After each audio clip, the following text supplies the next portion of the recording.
When you work all day and you just don't know why, and there's just one thing that money can't buy when your body has starved. First, you got to look out for a video autopsy.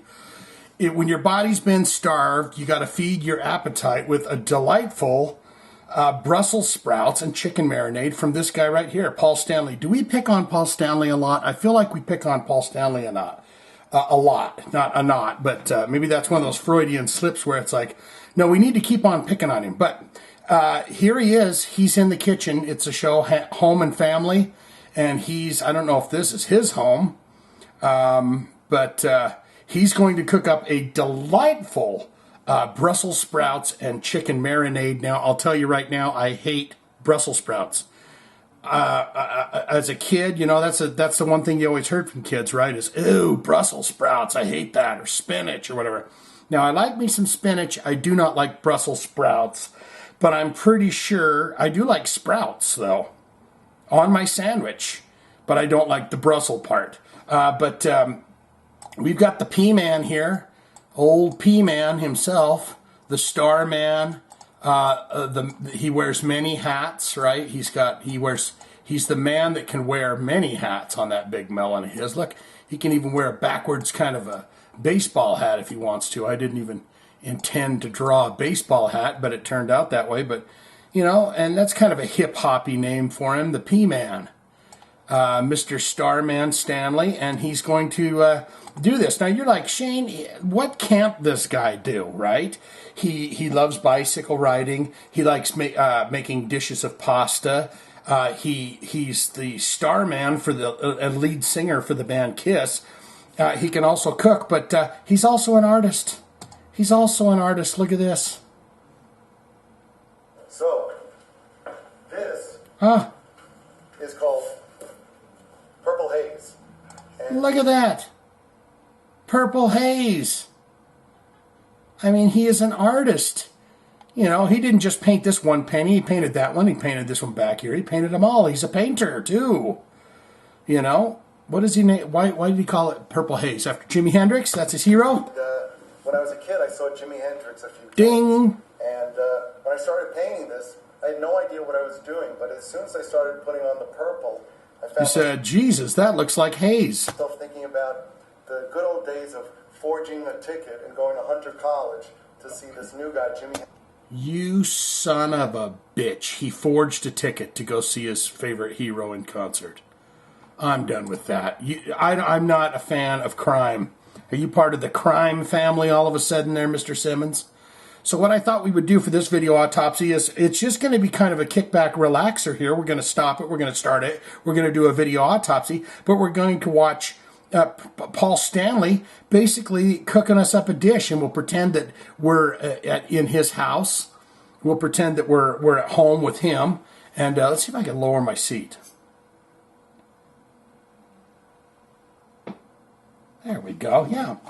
Yeah, we're just going to pretend like maybe we're sitting right here at the edge of the table here. You know, we're sitting right here, and look at this lady. She's going, damn, look at the hot cheeks on this guy. He's 65 and still got a great ass on him. But we'll pretend like we're the kids, and we're sitting there at the table, and we're watching Daddy cook us up a delightful marinated chicken. So let's get into it and see what happens. It's not too long. It's surprisingly not too long. Ooh, and this is what it looks like.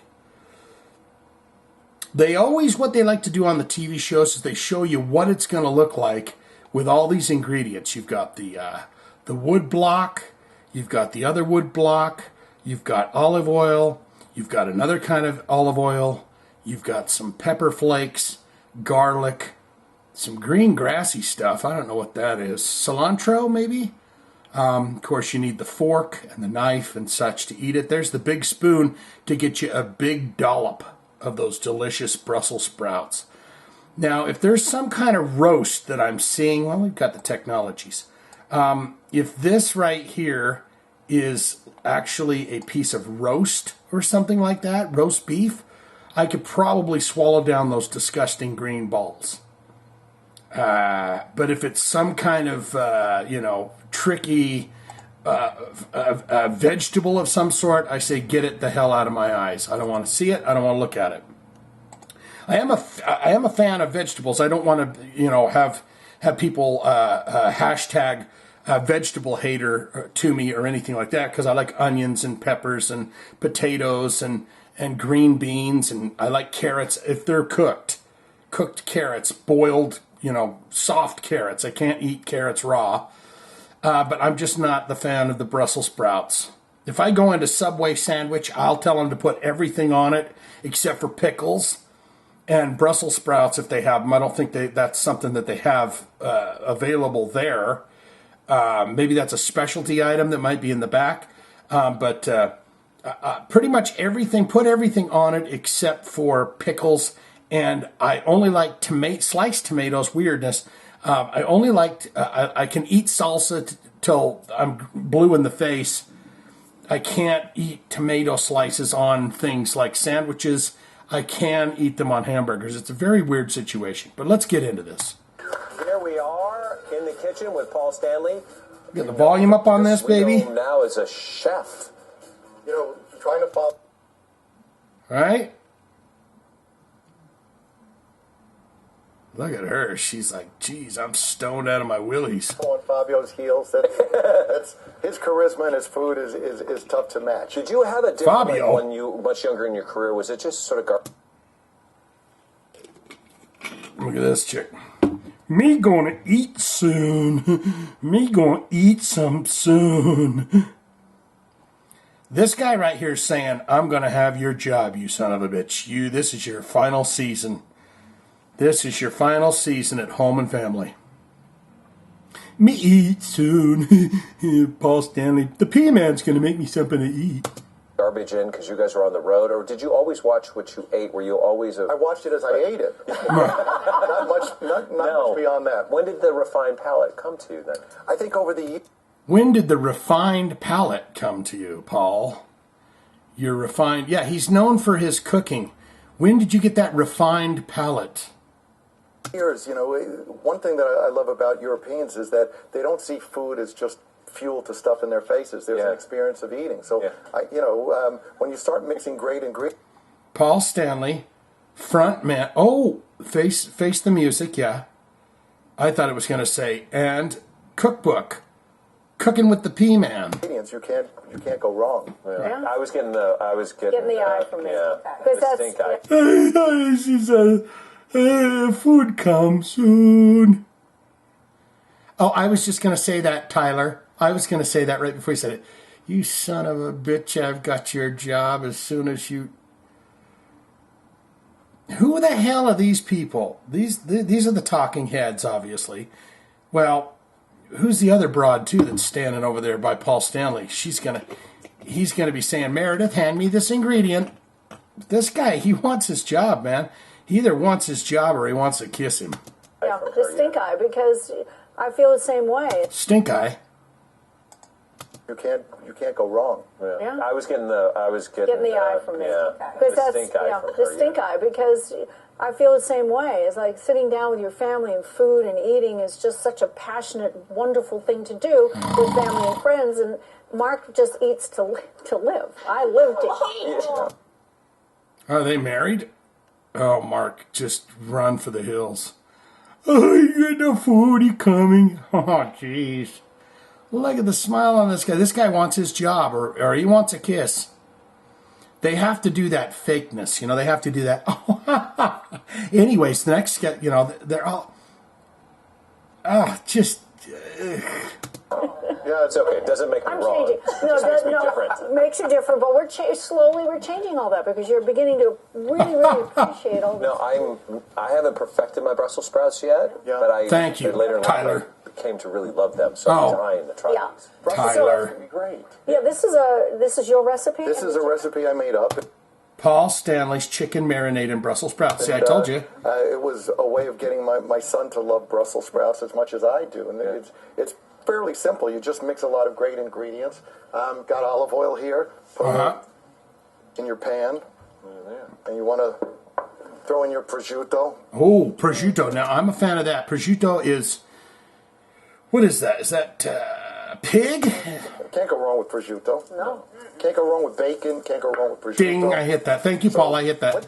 Adding prosciutto to the Brussels sprouts gives them a more savory flavor. What's the difference? You need a here. Prosciutto and... Don't take my fork. What is the difference between bacon and prosciutto? Is basically the same, but It is cured differently. Cured. It's smokier. Bacon is smokier, and the prosciutto is just... Prosciutto, lady. It's not prosciutto. She's sitting over here talking about how it's more savory. It's cured differently, but you can't even say it right. Prosciutto, not prosciutto. Salty. Yes, please bring it in. Yes, please bring it in. Marinated chicken with sprouts. So after, now you put the I win. So, essentially what's going on here is Mr. Stanley, the P-Man, has already pre-cooked all of this stuff. And they're to try it while he's just kind of standing there as a celebrity, kind of, pushing things around in a pan. I like it to get a little bit browned. And I guess you'd have to take more than 6 minutes to cook the chicken. Put it on the side here. Usually I take it out, put it back into a bowl, then add my... But you didn't have everything prepared like I asked you to. I wanted another bowl ready, but you didn't do it. So I'm doing what Kiss Man, the P-Man do, is I am improvising. Brussels sprouts and cut them in half and blanch them? I cut them in half, and I usually steam them or put them in a microwave with some water. Did I hear that right? You put them in the microwave? That's not a refined palate. Did you clean the Brussels sprouts and cut them in half and blanch them? I cut them in half, and I usually steam them. What is she? Is she like some old nag? Did you cut them in half and steam them and... Did you clean the Brussels sprouts and cut them in half and blanch them? I cut them in... Did you clean the Brussels sprouts and cut them in half and blanch them? Jesus, lady, zip it. That's the P-Man you're talking to, you son of a bitch. Half, and I usually steam them or put them in a microwave with some water. And I don't know about you, but I like my Brussels sprouts really brown, almost to a point of being burnt. Yeah, me too.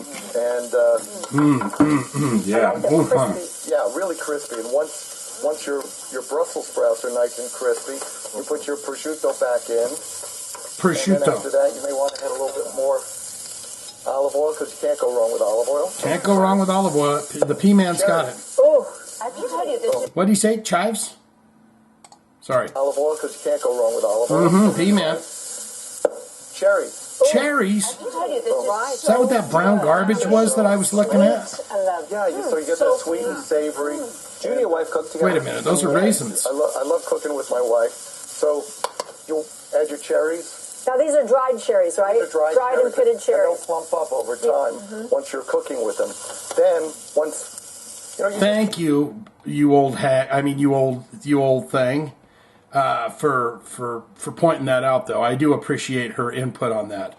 So if we're keeping tabs here, they are dried cherries. Unpitted. They've been pitted. Boop, boop. Sorry about that. I couldn't help myself. I just had to do that. keep tasting it. There's no secret for me to cooking. If it tastes good, eat it. The right proportion. That's what Andrew Zimmern says. You know what this Andrew Zimmern, I've been binge watching a lot of Andrew Zimmern Bizarre Foods. And he will eat he'll eat scorpions and tarantulas and just all sorts of insects and snakes and stuff. And he says, you know what I always said? If it looks good, eat it. So now that balsamic and Paul's saying the same thing there. Syrup. You know, good balsamic vinegar can be put on ice cream. I know. It's a reduction. I love it. Really? Sometimes if you go to your supermarket and you buy some cheesy balsamic vinegar, it's pretty much inedible. So you're going to add your balsamic vinegar. Really? I did not know you could put balsamic vinegar in ice cream. Parmesan Reggiano. Parmesan cheese. And you're going to mix that together, and it gets a great color. Mm-hmm. And he would know about color too, because he's a painter. You know. Hendrix, who had an album out, play. So this became my tribute to him. Yeah, he's a painter. He knows good color when he sees it. Over there, it's nice and there it is. finish. Look at that. Look at We this. would take this, we put it into a bowl, then And another great thing about Mr. Stanley, the P-Man, the Starman, is he's great with timing. So when they go, Paul, we've got a 7-minute segment here where you're going to do your Brussels sprouts and chicken marinade. And he says, no problem, because he's clocking it at 3:59 on this, and you've got a 6:49. So he's great with time. you would take it, put a little bit You more. want to get some of that lemon zest. Parmesan Reggiano, then lemon zest. Bang! Did I call it or did I call it? He's going to put some lemon zest on there. That looks beautiful. That looks great for Thanksgiving this So you year. created this. Yes. How much trial and error? Like, when did you go, you know what, it needs some zest to lemon? Well, the trial and error was just you keep tasting it, and when it tastes good, Then you stop. Oh, you're telling me that what you do is you put stuff in a pan, and then when it starts tasting good, then you stop. So I was like, you're kidding me.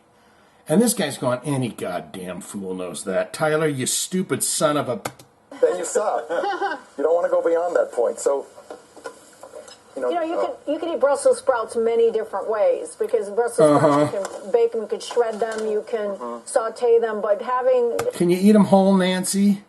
doing this is just an added. You said you wanted your children to really enjoy it and love it as yeah, much and as also you do. to diversify their palate a little. Yeah, And, so they like. I mean, my kids love. What is her deal, man? This old bird, she's just like, Jesus. You said you wanted your children to really enjoy it and love it Yeah, as and much as also you to do. diversify their Look at her. palate a little. She's like, Yeah, And, so they like. I mean, my kids love prosciutto, and they love, all these cured meats. So Now, I'm going to be making your marinade here, Paul. And what you have is rosemary and some capers. Oh, that's rosemary, guys. The stuff that we saw over there at the very beginning on this, that's rosemary. And mustard, Dijon mustard. Dijon mustard, white wine, garlic. Okay, and You can't pepper. go wrong. We grow rosemary at our house. We grow all our Get veggies. Paul grows it at his house. What's that, vinegar she's putting in? We do too. We have a garden out in the back there. Yeah, and we're gonna just. Put the lid on, Meredith. Put the lid on. It's not locked down. Okay, hang on. Come on, Meredith. That happens. Where's Fabio when you need Yeah. him? Okay. Come on, Meredith. Don't screw this up. Okay. Okay. There we go. Whoops. Jesus. I think the other way. Try it the other Oh way. While you're my God, Meredith, you're fired. doing that, I'm going to mention to everyone that you're going to put it in a plastic bag Yes. and marinate it. Now, do you do it overnight? You can. The longer you marinate it, the better it's going to be. All right. So Can I marinate it for 3 weeks until the chicken goes rotten, Paul? Can I do that? Can I have it just sit in the fridge in the marinade for 3 weeks until it goes rotten, Paul? And then I feed it to my family? Can I do that? That's a question I'm asking you, Paul. He still can't get that lid on. What kind of watch is that? It's not a cheap one. Do you wear an expensive watch and have all that heat from the pots and the pans coming up on it and getting gunk and Brussels sprout gunk all over your expensive watch? So then we were. yes, we could. This would This is work. going to and kill. Bob- I am. Oh, it's Fabio. I am determined Fabio to do could put this. it on. Okay, let's. This is right. Somebody go get Fabio. You know, I Stop need this. shoes. We have to put your shoes on. We got to get Haley, where's Haley? This is making me crazy. Let's get the key grip out here to figure out how to put the lid on a blender. You've got the P-Man, Mr. Paul Stanley and Meredith over here. They can't figure out how to put the blender top on. Okay. Here we go. Thank you, honey. Of course. Of course, honey. Meet me backstage, all right? Do me a favor. Gives her a slap on the ass. Go ahead and meet me back in the green room there. Thanks. That would happen if it was Gene Simmons. It's not plugged in. Oh, it's not plugged in. All right, well, they're doing that. Is he going to cook his chicken? Are we going to get to see Paul? We've only got a minute left. We're going to put it in a nice hot skillet, and we're going to saute it till it gets. Saute it, and you can. There's the 3-week-old marinated chicken. All right. Because Paul says you can leave it in there as long as you want. Skillet, and we're going to saute it. So there it is. It's been sitting in the marinade for about 3.5 weeks in the fridge. And Paul says The longer it soaks, so this stuff should be really good. Till it gets Saute it, and you can put it in the oven. I sometimes make a whole lot of this marinade and use it as a sauce. So I'll take a pan. That's a good idea. Cook the chicken with it, put it in about an inch deep, and just use that as my sauce afterwards. Could you use it on swordfish, shrimp, and lamb? Could you use it on swordfish or shrimp or lamb? Could you use it on pork butt, Paul? Could you use it on perhaps maybe some lobster tail? Could you use your marinade on that? Could you? What about, you could probably do a shit on the shingle. If you don't know what that is, it's a piece of toast that has tuna fish and a gravy mix, and you pour it over the top. You should really try it if you got. My mom used to make that all the time. I loved it. Piece of toast, and you take this gravy, and I'm not sure what kind of gravy it was, but it wasn't a brown gravy, mixed with tuna fish, and you pour it over the top of the toast, and it is just delicious. I wonder if you could use it for that Paul Stanley's marinade. I put it on pasta. Pasta. As a side dish, I'll have pasta. You ever cook for the guys in the band? Like, you guys all get together? I make some pretty good food. Look at that, huh? Oh, there he is, Paul Stanley. Okay, well, Jesus. Here we are. We'll just stop it right there with Paul looking over at those fine folks. Oh, shit, I didn't even see her sitting over there. They didn't even show her at all. They're like, you're out of the frame, lady. We don't care. She's just like, I just want to sit at the table while Mr. Stanley cooks, if you don't mind. I mean, where's a picture of the damn people? Jesus. You telling me I can't see one image of these jackasses talking to him? Come on now, baby cakes. Prosciutto and any... Oh, I guess she was there. I didn't even notice her. Smokier, bacon is smokier, and the prosciutto is just saltier. And the prosciutto is just... Lead in. All right, we're done with this. Look at her bossy. Jesus. Do you want to go home to that? Do you want to go home and hear her talking all night long? That's all I got for this. What do you think of that? What else do you think Paul Stanley could cook? What would you use Paul Stanley's marinade for? I mean, maybe I would love to get a giant list of those down in the comments and tell me what exactly would you use Paul Stanley's chicken marinade for? He said swordfish and all sorts of things. And, of course, pasta. You could pour it on pasta. But I would love to know what you guys think. That's all I've got for this. Like, comment, subscribe, be my friend. I love you so damn much. If you got any ideas for a video autopsy, put it down in the comments below. That's all I got. Kisses. Well, we work all day and we don't. Paul's a good cook.